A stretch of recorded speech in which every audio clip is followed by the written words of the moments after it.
안녕하세요. 오늘도 사연사롱을 찾아주셔서 감사합니다. 저는 결혼을 앞두고 있는 예비신부예요. 직장을 다니면서 결혼 준비를 하고 있어서 매일매일이 전쟁 같네요. 그래도 남편이 많이 도와주고 있어서 힘들지만 행복하게 결혼 준비를 하고 있어요. 얼마 전 양가 부모님의 한복과 양복을 맞춰드렸어요. 기분이 참 이상하더라고요. 엄마는 한복을 입어보시면서 눈물을 보이셨어요. 나는 아직도 우리 딸이 시집을 간다는 게 실감이 안 나.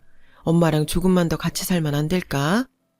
그 말을 들으니 왠지 가슴이 짠했어요. 사실 저는 지금 이 순간 자체가 믿기지 않았거든요. 제 인생에 절대로 없을 거라고 단언했던 것들이니까요. 사랑, 결혼, 그리고 엄마, 아빠요. 제 어린 시절은 평탄하지 않았어요. 기억할 만한 예쁜 추억은 드물었죠. 사실 인간은 나쁜 걸 더 많이 기억한다고 하잖아요. 그 말대로라면 제게 행복했던 기억은 없다고 해도 과언이 아닐 거예요.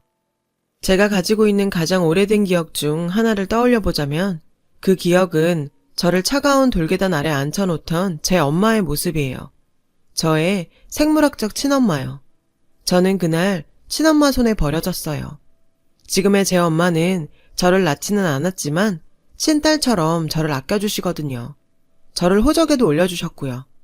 친엄마한테 버려지던 당시 저는 4살이었어요. 사실 4살이라고는 하지만 그때가 1월이었기 때문에 3살에서 벗어난 지 얼마 안 되는 나이였죠. 제 친엄마는 그런 저를 엄동설한 속에 돌계단 위에 앉혔어요. 엄마가 나중에 돈 많이 벌면 데리러 올게. 그러니까 여기서 기다리고 있어. 알았지? 엄마 얼굴 잊어버리지 말고 기다려야 해.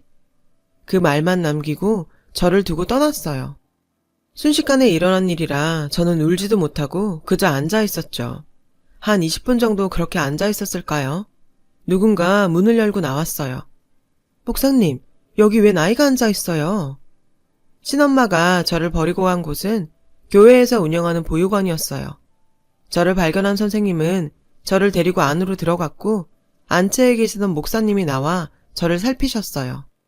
그리고는 제 옷주머니 안에서 편지를 발견했죠. 친엄마가 남긴 편지였어요. 편지에는 돈 벌고 자리 잡으면 데리러 올게요. 이름은 희수예요. 라는 말과 함께 제 생일이 적혀 있었어요. 그렇게 저는 엄마와 헤어져서 보육원에서 살게 되었어요. 보육원에는 많은 아이들이 들어왔고 또 많은 아이들이 입양을 통해 그곳을 떠났어요. 저는 그곳에서 한 아이를 만났어요. 그 아이는 저랑 동갑이었고 제가 들어오기 한 달 전에 들어온 아이였죠. 동갑에다가 몸집도 비슷해서 저와는 옷도 번갈아 입었어요. 노는 스타일이 비슷해서인지 우리는 금방 친해질 수 있었어요. 그리고 저희 둘에게는 친해질 수밖에 없는 이유가 있었는데 바로 둘 다 입양이 되지 않는 아이라는 거였죠. 저희가 입양이 되지 않는 이유는 바로 둘 다 부모가 돌아오겠다는 편지를 남겼기 때문이었어요. 그 친구의 부모님은 도저히 지금은 아이를 키울 수가 없지만 언젠가 반드시 아이를 데리러 올 테니 제발 다른 데 보내지 말고 돌봐달라고 부탁까지 했다고 해요. 그래서 목사님과 선생님들은 저희 둘을 입양 대상에서 배제시킬 수밖에 없었다더군요. 어릴 땐 몰랐는데 자라면서 깨달았어요. 보육원에 들어오는 아이들은 길어도 1, 2년 후에 가족이 찾아와 시설을 떠난다는 걸요. 하지만 친구와 제 부모님은 여전히 연락이 없었어요. 처음에는 데리러 온다는 말을 믿었지만 시간이 갈수록 우리는 이곳에서 살다가 성인이 되어서야 나갈 수 있겠다는 생각을 하게 되었어요. 그래서 우리들은 더욱 서로를 의지하게 되었어요. 보육원 예산으로는 아이들을 유치원에 보낼 수 없어서 저와 친구는 보육원에서 선생님과 목사님한테 한글을 배우고 다른 아이들이 유치원에서 익히는 것들도 배웠어요. 둘뿐인 유치원이었지만 그래도 친구와 함께여서 행복했어요. 선생님들과 목사님, 그리고 사모님도 입양을 가지 못하고 있는 저희 둘을 특히 아껴주고 사랑해주셨고요. 친구와 저는 초등학교 입학도 같이 했고 학교 측의 배려로 같은 반으로 입학할 수 있었어요. 목사님이 교장 선생님께 직접 연락을 해서 저희 둘의 사정을 설명하시고 특별히 부탁을 드린 것이죠. 초등학교에 들어갔다고 해도 8살은 아직 어린 나이잖아요. 그런데도 환경이 바뀌니 아이들의 생각과 사고방식도 빠르게 변하기 시작했어요. 유치원과 학교는 다르다는 걸 깨닫기 시작한 거죠. 저와 친구는 서로를 지켰어요. 힘들거나 주변에서 아픈 말을 듣고 속상한 일을 당했을 때 저희는 서로를 위로하고 옆에서 지켜주었어요. 한 번은 그런 적이 있었어요. 조별 활동을 하던 날이었어요. 친구와 저는 다른 조였는데 친구가 있는 조에서 한 아이가 친구를 가리키며 나 얘랑은 같은 조 안 해. 얘는 부모도 없고 집도 없어서 교회에 사는 애라고. 그 말에 저도 친구도 당황했어요. 친구는 얼굴이 빨개지더니 이내 눈에서 눈물을 뚝뚝 떨어뜨리기 시작했어요. 하지만 당당하게 아니라고 할 수도 없었어요. 그 아이 말대로 우리는 부모도 없고 그래서 교회에 사는 것도 맞았으니까요. 그 순간 저는 벌떡 일어났어요. 저도 지금 생각해도 어디서 그런 용기가 났는지 모르겠지만 말이에요. 아무튼 친구가 울기 시작하는 걸 보고 벌떡 일어나 친구 옆에 걸어가 섰어요. 그래, 나도 수정이랑 교회에 살아. 그게 뭐 어때서? 그리고 부모가 없다고? 우리도 부모 있어. 너는 엄마 한 명이지? 우리는 엄마 많아. 5명도 넘어. 네가 뭔데 잘 알지도 못하면서 욕해? 그리고 교회에서 사는 게 뭐가 어때서? 니네 집보다 우리가 사는 교회가 더 크거든? 잘 알지도 못하면서. 제가 소리치자 그 아이는 당황했어요. 아마 친구가 보육원 아이라는 건 듣고 저도 보육원에서 산다는 건 듣지 못한 것 같았어요. 친구는 울음을 멈추지 않았고 선생님이 진정시키고 나서야 멈췄어요. 그 일이 있고 난 다음부터 저와 친구는 쌍으로 찍혀서 아이들의 눈총을 받아야 했어요. 부모 없이 교회에 사는 애라는 딱지가 붙어서 아무도 저희와 놀아주지 않았어요. 심지어 교회에 다니는 애들마저도요. 저희 보육원은 교회와 걸어서 8분 정도 되는 거리에 있었고 저희도 일요일마다 그 교회 어린이 예배에 참여했어요. 하지만 그 일 이후엔 어른 예배에 갔어요. 초등학교를 다니는 동안 저희에게 붙은 보육원 아이 딱지는 떼어지지 않았고 그게 저와 친구가 서로를 의지하는 계기가 되었어요. 사실 아이들이 심하게 괴롭히거나 왕따를 시킨 건 아니에요. 가끔 대놓고 신경을 건드리는 경우는 있었지만 그럴 때면 제가 사납게 달려들었고 금방 꼬리를 내리더라고요. 아이들은 저희가 다른 환경에서 사는 게 보이지 않는 벽을 만드는 것 같았어요. 그래도 저희는 괜찮았어요. 서로 의지하면 됐으니까요. 친구 여러 명 두면 뭐해? 진짜 친구 한 명만 있으면 되지. 하면서 우리는 항상 붙어 다녔어요. 그렇게 초등학교 생활을 마친 우리는 같은 중학교에 진학하게 되었어요. 중학교에 가면 공부도 어려워지고 고등학교 생각도 해야 하니까 둘이서 더 열심히 해보자고 얘기했었죠. 그런데 뜻밖의 상황이 벌어진 거예요. 저는 아직도 그날이 기억나요. 중학교 입학을 앞둔 2월이었어요. 친구와 저는 선생님들이 주신 용돈을 모아서 밖에서 점심을 먹고 들어왔어요. 막 보육원에 들어섰는데 선생님들이 한 곳에 모여 계셨어요. 한눈에 봐도 무슨 일이 있다는 걸 알 수 있었어요. 어머, 저기 오네요. 수정아, 희수야, 이리 와봐. 선생님이 저희를 발견하고 부르셨고 저희는 사무실로 들어갔어요. 사무실에는 목사님이 계셨고 소파에는 부부로 보이는 남녀가 앉아 있었어요. 여자는 저희를 보자 소리쳤어요. 수정아. 저는 놀란 눈으로 친구를 바라봤죠. 친구는 놀란 눈치였어요. 그 여자는 수정이에게 달려와 끌어안고는 서럽게 울기 시작했어요. 저는 영문을 모른 채 벙찐 표정으로 서 있는데 선생님이 제 곁으로 다가와 속삭이셨죠. 수정이 부모님이셔. 그 말에 저는 깜짝 놀랐어요. 지금껏 친구와 저는 부모님이 찾아올 거라고는 생각지도 못했었거든요. 지금껏 단 한 번도 연락이 없던 탓에 살면서 친부모를 만날 일은 없을 거라고 생각했으니까요. 친구 부모님은 친구를 꼭 안으시고는 울면서 그러더라고요. 아빠 엄마가 너무 늦었지. 미안하다. 이제 우리 수정이 엄마 아빠랑 같이 살 수 있어. 아빠 사업도 예전처럼 다시 일으켰고 이제 우리 식구 행복하게 살 수 있어. 보육원은 거의 축제 분위기였어요. 데리러 오겠다고 하곤 아이들을 두고 간 부모는 열이면 열 오지 않거든요. 목사님은 그동안 고생 많으셨다며 수정이를 위해서라도 잘된 일이라며 기뻐하셨어요. 하지만 저는 마냥 기쁠 수만은 없었어요. 친구가 가고 나면 저만 혼자 남게 되니까요. 친구도 그걸 알기에 짐을 싸는 내내 울먹였어요. 미안해 희수야. 내가 너무 미안해. 친구는 내내 미안하다고 했어요. 솔직히 친구가 부러웠어요. 부모와 함께 살게 된 게 질투도 났고요. 하지만 속마음 그대로 말할 순 없었죠. 뭐가 미안해. 그런 생각하지 마. 다 있고 엄마 아빠랑 행복하게 지내. 저는 애써 씩씩하게 말했어요. 그런 제게 친구는 전화도 자주 하고 자주 찾아올게. 그러니까 나 잊으면 안 돼. 친구는 울면서 말했고 저는 알겠으니 걱정 말라고 했어요. 친구가 떠나고 저는 이불 속에서 한참을 울었어요. 목사님이 제 마음을 아셨는지 들어오셔서 저를 꼭 안아주셨어요. 그리고 얼마 뒤 친구가 미국으로 떠난다는 소식을 듣게 되었어요. 식구들과 함께 미국으로 이민을 가기로 했다는 소식이었죠. 그 소식에 저는 밥도 안 먹고 울었어요. 그런데 보육원 선생님들이 기적이라고 하던 일이 또 한 번 일어났어요. 바로 제 친엄마가 저를 찾아온 거예요. 어느 날 선생님이 흥분한 모습으로 저를 불렀고 저희 엄마가 왔다고 했어요. 수년 만에 다시 만난 친엄마는 저를 보자마자 그러더라고요. 희수야, 엄마가 데리러 온다고 했잖아. 이제 엄마랑 같이 사는 거야. 친엄마의 담담한 태도에 저는 놀랐어요. 일전에 왔던 수정이 부모님과 달리 헤어진 지 며칠 안 된 사람 보는 것 같았거든요. 배웅 나온 목사님과 선생님들은 모두 자기 일처럼 기뻐해 주시며 부모님과 함께 행복하게 살라고 하셨어요. 그렇게 저는 얼떨떨한 기분으로 친엄마를 따라 나섰어요. 친엄마와 함께 간 곳은 어느 빌라였어요. 그곳에는 아저씨 한 분과 어린 남자애가 있었어요. 인사해, 새아빠셔. 그리고 동생이야. 새아빠라는 말에 제 생부가 아니라는 걸 알 수 있었어요. 친엄마는 재혼을 한 모양이었어요. 이복 동생과 아저씨는 제게 어색하게 인사했고 그렇게 저는 친엄마 집에서 새로운 삶을 살게 되었어요. 그날 이후 제 인생은 많은 게 변했어요. 차라리 보육원에서 살던 때가 그리울 정도로 괴로운 삶이 시작됐거든요.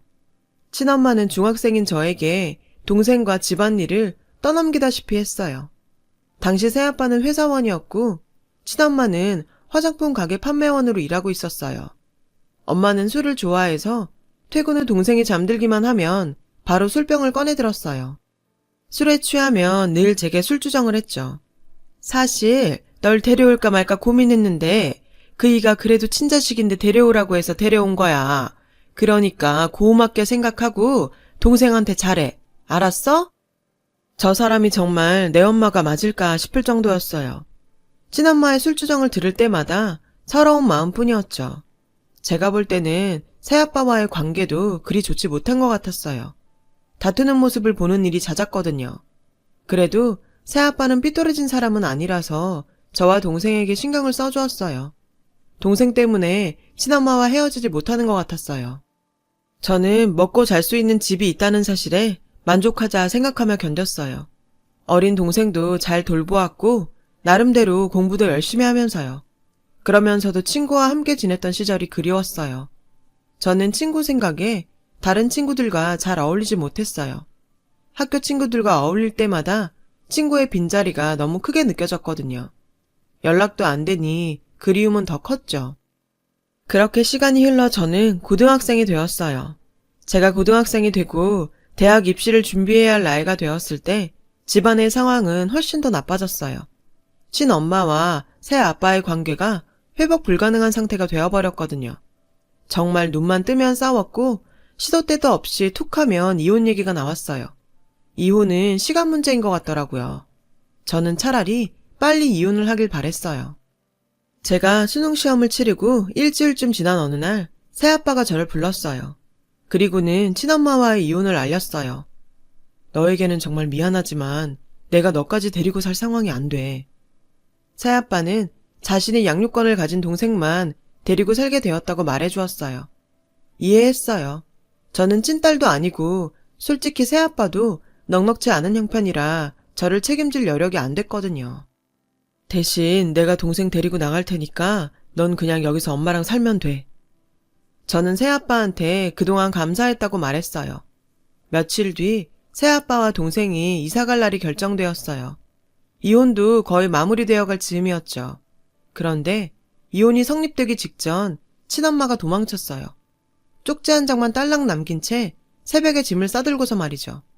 쪽지에 자신은 저를 키울 능력도 안 되고 저도 다 컸으니 혼자 살라고 적혀 있더군요. 새아빠는 난감해했지만 어쨌든 이혼 절차를 마무리 지었어요. 그리고 예정대로 이사를 나갔고 저는 그 빌라에 혼자 남게 되었어요. 일찌감치 대학 진학을 포기했던 저는 아르바이트를 하던 중이었어요. 일을 마치고 텅 빈 집에 오면 무섭고 외로웠어요. 차라리 엄마의 독설이라도 있었으면 할 정도였어요. 그날도 아르바이트를 마치고 늦게 돌아와 잠을 자던 중이었어요. 그런데 이른 새벽 누군가 저희 집 문을 쾅쾅 두드리는 거예요. 그 소리에 순간 덜컥 겁이 났어요. 너무 무서웠어요. 혹시 취객이 집을 잘못 찾아온 게 아닐까 하는 생각도 들었어요. 그냥 없는 척하려고 쥐죽은 듯 있는데 익숙한 목소리가 들리더라고요.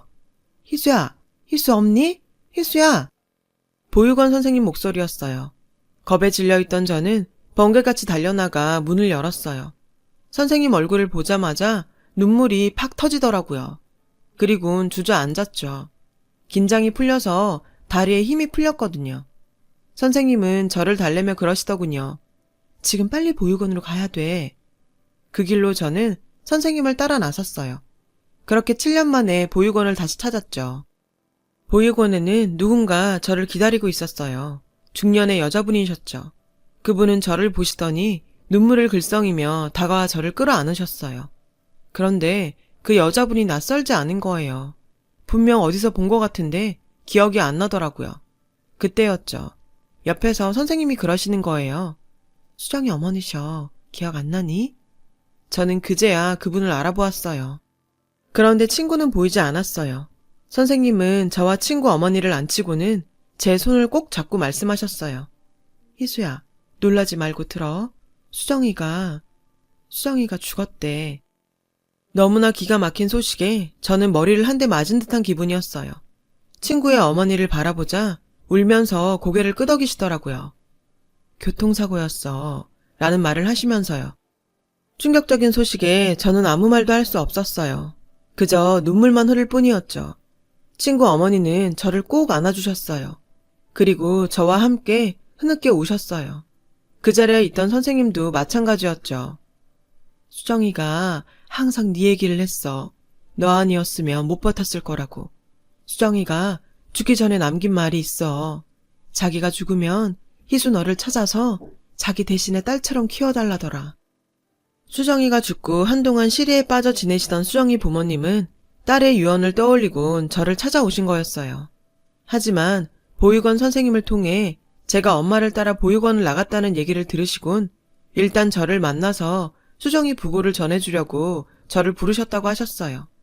수정이 어머니는 제게 어떻게 지내냐고 물으셨고 저는 지금까지 있었던 일을 모두 말했어요. 고아나 다름없는 처지가 된 제 사정을 들으신 수정이 어머님은 제 손을 잡고는 그러셨어요. 나랑 같이 가자. 수정이 유언대로 내 딸이 되어서 우리랑 같이 살자. 저는 그 말을 듣고 집으로 돌아와서 며칠을 고민했어요. 아무리 친구 유언이라지만 엄연히 저와는 남남인데 그분들의 딸이 된다니 너무 염치 없는 일인 것 같았어요. 내 부모한테 버림받고 남의 부모랑 산다는 것도 말이 안 되는 것 같았고요. 게다가 친구가 죽자마자 친구 자리를 뺏는 것 같아서 더더욱 따라가겠다는 말을 꺼낼 수 없었죠. 그러면서도 한편으로는 눈 딱 감고 따라갈까 하는 생각도 했어요. 솔직히 세상에 혼자 떨어진 것처럼 큰 집에 덩그러니 혼자 사는 것도 너무 무섭고 외로웠거든요. 두 가지 생각이 다 들었죠. 하지만 친구 어머니는 저를 포기하지 않으셨어요. 틈날 때마다 찾아와서 저를 설득하셨어요. 나보다 수정이에 대한 기억을 더 많이 갖고 있는 사람이 희수 너야. 우리 서로 수정이를 기억하면서 앞으로 남은 인생 엄마랑 딸로 서로 아끼면서 살자. 수정이 목까지 그렇게 살자고. 딸 잃은 친구 엄마의 애처로운 모습에 저는 조금씩 흔들리기 시작했어요. 결국 저는 친구 부모님의 딸로 입양되는 것에 동의했어요. 그리고 수정이 어머니를 따라 미국으로 가게 되었어요. 친구 아버지도 저를 무척 반겨주셨어요. 우리 딸 희수 어서 와. 저를 끌어안으시고는 많이 우셨어요. 그 말을 듣고 저도 많이 울었어요. 그날 저는 친구가 쓰던 방에서 친구의 옷가지와 물건들, 그리고 큰 상자에 소중히 보관되어 있는 저와 친구의 사진과 추억이 담긴 물건들을 보고 밤새도록 울었어요. 처음에는 친구 부모님을 엄마 아빠라고 부르는 게 어색했어요. 하지만 두 분은 제가 편해질 때까지 기다려주셨죠. 그런 두 분 덕분에 저는 낯선 미국 생활에 조금씩 적응을 하게 되었고 더 이상 부모 없는 서름을 겪지 않아도 되었어요. 집에 오고 1년이 조금 안 돼서 저는 처음으로 엄마 아빠라고 부르게 되었어요. 두 분은 울먹이며 저를 안아주시더군요. 저는 뒤늦게 미국에서 대학을 나왔고 남편도 미국에서 만났어요. 남편은 유학생이었어요. 그래서 우리는 결혼식을 2번 하기로 했어요. 한국에서는 가족들과 하고 미국에서는 미국 친구들과 하기로 했어요. 한국에 들어왔을 때 보육원에 청첩장을 드리려고 들렀는데 선생님께서 그러시더라고요. 희수야, 너 미국 가고 너희 엄마한테 연락이 왔었어. 친엄마는 저를 다시 찾고 싶다고 했다더군요. 저는 친엄마한테 돌아갈 마음도 만날 마음도 없었어요.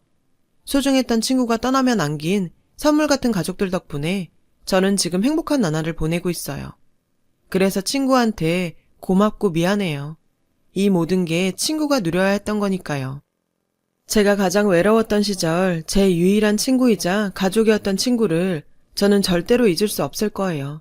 그래서 부모님께 더 잘해야겠다는 생각을 해요. 친구 대신 친구가 못다한 효도까지 다 하려고요. 그래야 제 마음이 조금은 가벼워질 것 같거든요. 부모님의 큰 사랑을 다시 한번 느낍니다. 지금까지 제 사연을 들어주셔서 감사드려요. 여러분, 사연 댓글에 응원과 현명한 조언 부탁드려요.